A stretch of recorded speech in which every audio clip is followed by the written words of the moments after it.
All right. Hello and welcome. Hi, Michelle. How are you doing today? Hey, Bernie, I'm good, thanks. Wonderful. So, Michelle, today we want to talk about the value of educators learning from other educators, learning from their peers. We know that this opens us up to lots of new ideas as well as new approaches to teaching and learning. Now, there's a few ways that this tends to happen in our institute. There's, of course, that learning and mentoring that happens within our teams or within our departments as we problem solve together and learn from each other. But then there's also the really amazing benefit that you can get from going outside of your own discipline and getting some really fresh ideas from other areas. We often hear that when we attend the all-staff conference, the ability to hear what other teachers are doing in their own practice, how they're innovating, and then be able to create those discussions that happen after the sessions and follow up is really valuable. Also, within the educator capability team, those educator spotlights that are coming out to really highlight what different teachers are doing in different parts of the institute are a really great way of getting that visibility and knowledge on other practices. And I think the really big one, the one that we want to kind of focus on today, is how we can use communities of practice, these networks that are focused on working together to share our solutions, to share our innovations and problem solve together in order to create a better practice across the institute. Something that I want to emphasize, and I've heard a couple of people say, everybody's using this idea of communities of practice. It's just a buzzword. But it's been around for a while, and it actually came about back in the 90s when these anthropologists, Lave and Wegner, had decided that they were going to coin the term of community of practice. And what they defined it as, a community of practice is a group of people who share a concern or a passion for something they do and learn about how to do it better as they interact regularly. I mean, so for me, that's teaching. That's teaching practice. Yeah. That's what we do every day. When we pass somebody in the staff room, we pass a teacher in the hall, we often have those regular incidental conversations. But this is just maybe formalizing that a bit more. So it's something that we do naturally, I would say, as educators. Yeah. And look, when we think about some of the value that educators get from these casual interactions, we've got our conference day that we have every year, which is a really great way to get to know what happens around the institute. But often people talk about it's those conversations that happen after the session where you tease out those ideas and figure out how they might apply in your area, or discussing with somebody from another discipline area how you can actually apply some of the concepts that you've learned or just heard about. Yeah, it's when I say it's formalized, it's not as formalized as the conference, and it is more of a relaxed way of connecting. And let's be honest, everyone's there for the same reason, and that is to share practice. But Bernie, it is evidenced, so it's not just a nice feel-good thing to do, but research shows that actually participating in a community of practice contributes to a teacher's knowledge base, of course, but it also has evidence of improving teaching practice. It's been linked to actually reforming schools. So if they want to try and change aspects of the whole school, then a community of practice is one of the best approaches. And there's evidence that participation by educators in a community of practice actually enhances the student learning outcome. So we benefit, you and I benefit. We always talk about how we benefit from a community of practice, but the whole school benefits as well as the learners by educators participating in this form of professional learning. Yeah. And so when we look at those three key components, so the first component, number one, is domain. So that's that all the members have a shared interest or passion. Component number two is community. So they pursue this interest through joint activities, through discussions, problem solving, info sharing, and relationship building. And then the third component of a community of practice is practice itself, so that those people in the community are actual practitioners in the domain of interest. They build that shared repertoire and they take it back to their practice and implement it. Shall we talk a little bit about how this has worked for us in practice? Let's do that, definitely. And, we call them communities of practice. Other people call them learning circles. teacher networks, professional learning communities. They're all the same. But we're going with community of practice today. Yeah, so look, we've both been involved in the Universal Design for Learning community of practice in TAFE and further educations. And look, that's a really good one to use as an exemplar, as a model. So this particular community of practice is really good at creating a structure for everybody to be able to share information, problem solve together, but also create longer connections and closer connections throughout the community. I really love how in this community of practice we have the meeting, some people will be sharing some new information, starting discussions, but they also provide a distinct 5 or 10 minute time in breakout rooms where you're just talking with 2 or 3 others. And for me, it's similar to those casual discussions that happen after our staff conference, where you get to brainstorm together, unpack things together, and say, oh, look, how does this work in your institute? I think those opportunities for those small group interactions are really, really valuable. Yeah, and it's funny that you mentioned that, because they had in that particular community, the first time we joined, they had a few breakout sessions, and I must admit I was a bit skeptical, especially when I thought, oh, this is a bit kumbaya breakout, talk about something that you're really proud of this week. And I did go into it with a little bit of, I'm not sure if this is really something that I'm into. But I have to say that the fact that somebody set aside time to discuss things that were not airy-fairy, it was just, it discuss what we were proud of that week, what we would like to work on. I actually got a lot out of it. I got a lot out of listening to the other people, but I think what I got out of more was that, like you said, those conversations afterwards, those connections that I made through those people in that small group chat, even though I originally thought the topic ideas were ridiculous, they weren't. But what I really got out of it was learning a little bit about the other people in the group and finding out what they did. And I walked away going, oh, I'm going to do that. Oh, that's awesome. I've never heard of that. I want to try that.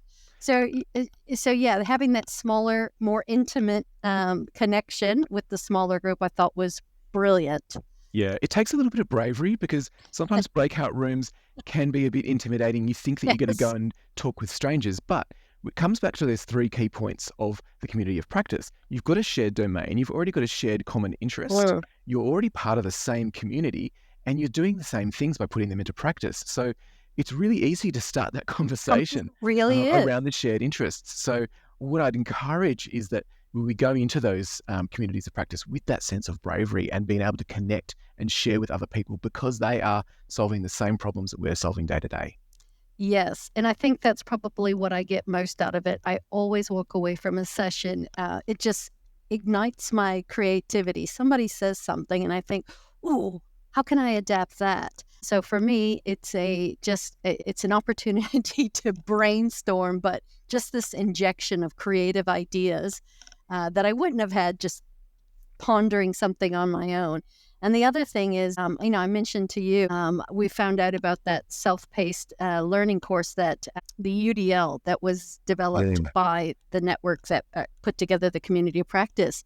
And the resources that I got out of that were just amazing. And I still am using resources that I got out of a community of practice from when I was in defense, a user experience community of practice.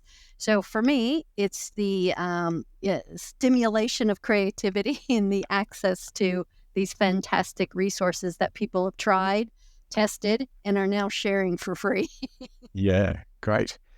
So how do you think we can describe a community of practice as opposed to something like attending a series of webinars or just attending team meetings? What makes a community of practice different, and what are the values that we can bring out of a community of practice model? I think it's that those networks, those forming those networks, the one that we're in UDL is across other TAFEs and as well as higher education. So you now have these point of contacts that you can reach out to and connect with outside of the community of practice. So it provides that network that's a channel for communication that's ongoing. So most community of practices are sort of on a Microsoft Teams site that you have access to. anytime. So you can access those resources at any time. You can reach out to the community anytime. So I think I like the ability to reach out and explore things that are going on outside of CIT, outside of our institution.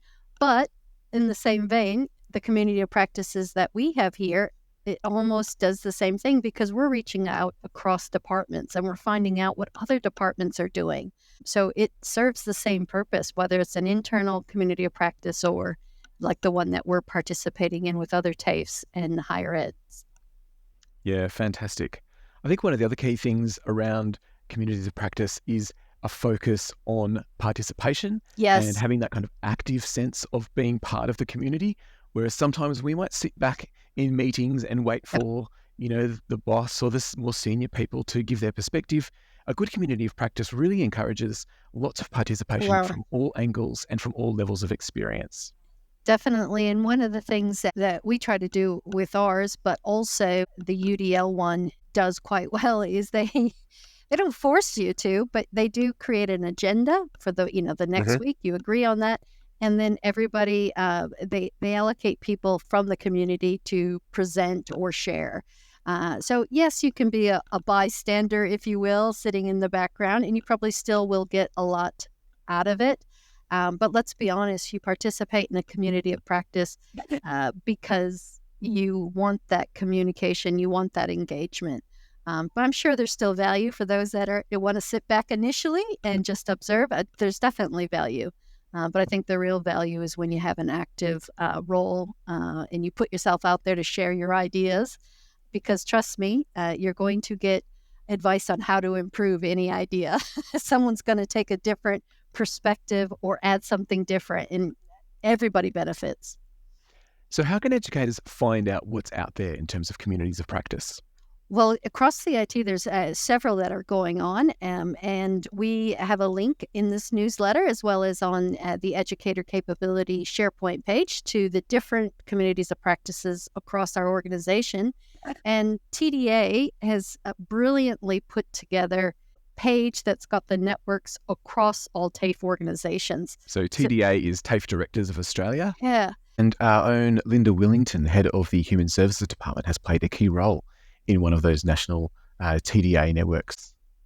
Yeah, Linda started the National Enrolled Nursing Advisory Council in 2020. And it's an example of one that brings together educators for the enrolled nurses from several different organizations. But Linda, I think, is one of the founding members of that. Fantastic. And that's a great example of seeing a need for a community and starting it from the ground up for people that share that common domain.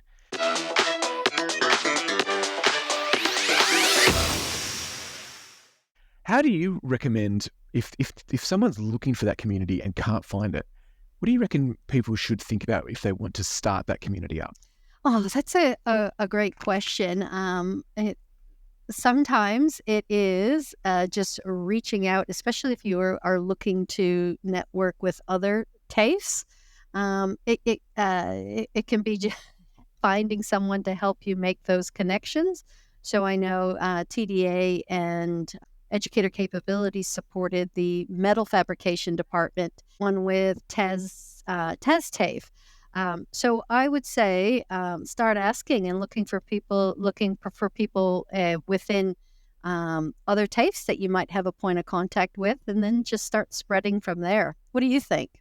So a good way to start would be to just join an existing community of practice that might be a little bit more of a generic approach to teaching and learning or generic TAFE issues.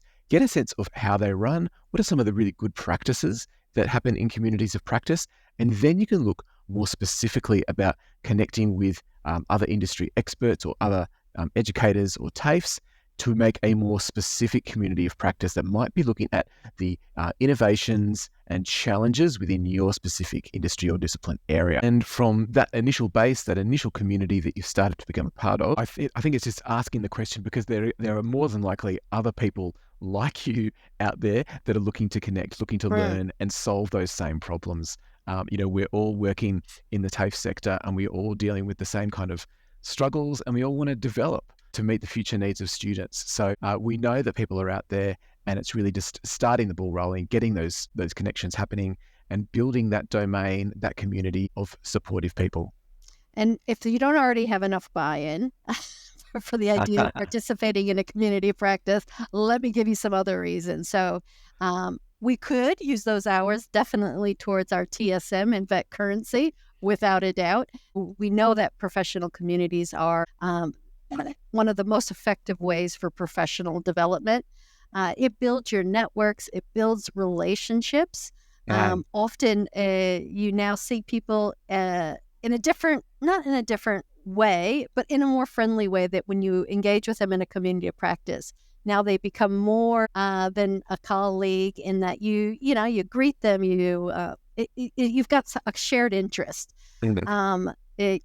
Walk away with new ideas is another good reason. And like I said, I love it for the access to resources that people have put so much time into developing and are so generous and willing to share. So for me, I get out of it wonderful resources and those connections. So hopefully we've sold you on the idea, but it's definitely something people should have a go at. And we all have that, like you said, Bernie, that shared interest. We all want to be the most effective educators we can be. Thanks for this chat today, Michelle, on communities of practice. And we're looking forward to chatting with some members of COPs in the future to see what they get out of it and how it benefits their practice. Yeah, sounds great. Thanks for the chat. And again, have a look at the newsletter for February, where we feature the communities of practice that you can engage in across CIT. Amazing. Thanks, Michelle. Bye, Bernie.